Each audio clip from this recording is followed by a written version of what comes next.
325, we get the Cardinals traveling to Seattle to play the Seahawks. Cardinals favor at 2 points on Fox, and I am really hesitant about taking the Cardinals here, mainly because Kyler Murray is questionable and Colt McCoy is questionable. It is a possibility that we see Chris Streveler start this football game, and if Chris Streveler starts this football game, the Cardinals are not going to win.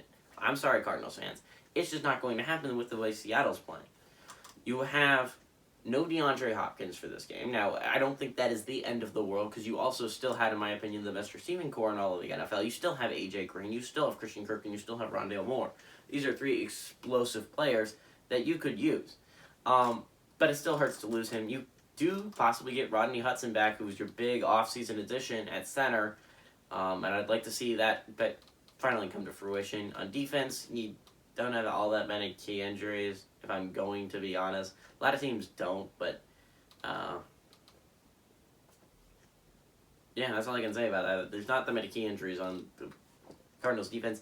Seahawks, on the other hand, have some injury problems on offense. Really only one, and it's the fact that you lose Chris Carson for the entire year. Chris Carson has been arguably your best back you've had in a long time, and you're not going to have him for the rest of the year, which means you have to move on and you have to go to Alex Collins. Now, Alex Collins has stepped up big in recent games, but it's going to be interesting now that this isn't just, Alex Collins playing well, considering that they get Chris Carson back in a couple of weeks. No, Alex Collins needs to play well the rest of the season because he is the number one guy, which is interesting because Rashad Penny was a first-round pick, and they just kind of went away from him. It is Alex Collins' show in Seattle.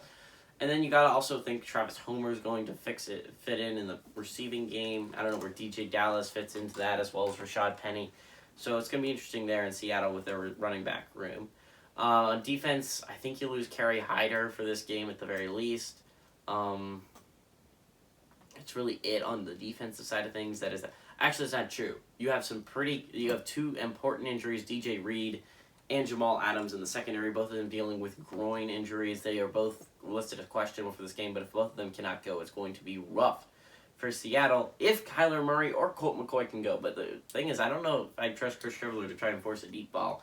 So it's going to be interesting there. I think Seattle wins this game. I'm going to bet on the fact that we don't see Kyler Murray, or if we do see Kyler Murray, we see a unhealthy Kyler Murray.